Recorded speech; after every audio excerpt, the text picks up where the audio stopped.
Hello and welcome back to Shakesyear. We are working on Richard III, and today we get to hear from Richmond. We are in what the folio calls Act 5, Scene 2. We are in what other versions call Act 5, Scene 3, because passage of time, all that sort of thing. And in this scene, we've been bouncing back and forth between Richard's camp and Richmond's camp, because they're both camped sort of on opposite sides of the field, opposite sides of the battlefield, and come morning, it's wartime.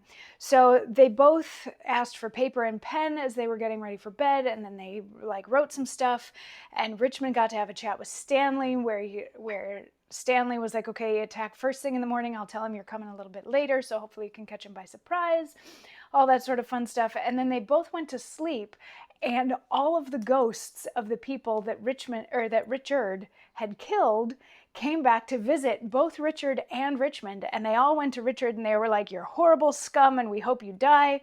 And then they all went to Richmond and they were like, you were awesome and we're rooting for you. So Richard woke up with a start in yesterday's monologue, really haunted and shaken by this parade of ghosts. He thought it was a dream, but he's now kind of afraid that all of his men are going to defect and he's not going to have anybody fighting on his side. And he went back and forth all this stuff about, who can I be angry about or angry at in this situation? What am I actually afraid of? All of those sorts of things. So he's not feeling spectacular, and he and his tent and crew leave the stage for a little while, and then we get back over to Richmond's side where a couple of lords go and they wake Richmond up. And they're like, how did you sleep? And he's like, I slept so well. I had these amazing dreams and I'm feeling invigorated. What time is it? And they're like, it's about 4 o'clock in the morning. And he's like, okay, why then? 'Tis time to arm and give direction. And then he's talking to all of his soldiers. More than I have said, loving countrymen, the leisure and enforcement of the time forbids to dwell upon. Yet remember this, God and our good cause fight upon our side. The prayers of holy saints and wronged souls, like high-reared bulwarks, stand before our faces. Richard except, those whom we fight against had rather have us win than him they follow. For what is he they follow? Truly, gentlemen, a bloody tyrant and a homicide, one raised in blood and one in blood established, one that made means to come by what he hath, and slaughtered those that were the means to help him. A base, foul stone made precious by the soil of England's chair, where he is falsely set, one that hath ever been God's enemy. Then, if you fight against God's enemy, God will in justice ward you as his soldiers. If you do swear to put a tyrant down, you sleep in peace, the tyrant being slain. If you do fight against your country's foes, your country's fat shall pay your pains the higher. If you do fight in safeguard of your wives shall welcome home the conquerors.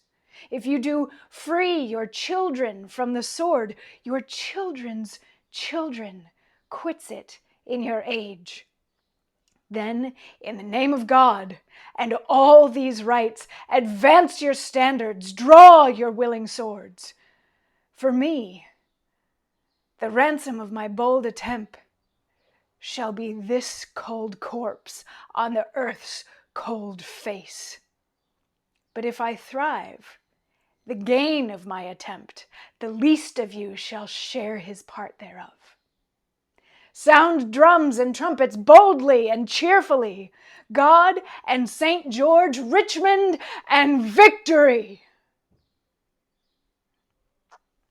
So a nice rousing speech where he's talking to the men and he's getting everybody's spirits up. He's like, okay, we're going to go fight this war and God has our backs, because you know why? Because Richard is horrible and he killed everybody that helped him and he's a tyrant and he was born in blood and he's miserable. So if you kill this horrible, horrible excuse for a human being, God will reward you. And you know what? Your wives will reward you and your grandchildren will reward you. And this is This is what you need to be doing as soldiers, is putting a man like that down. And my goal today is to go out onto the field and make sure that he dies.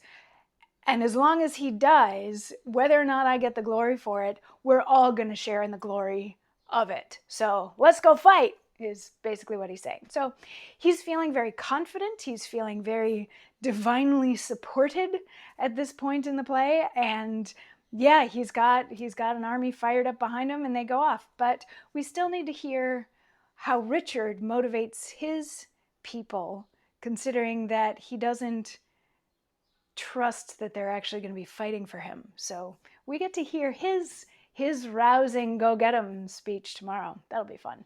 I'll see you then for that. Mwah.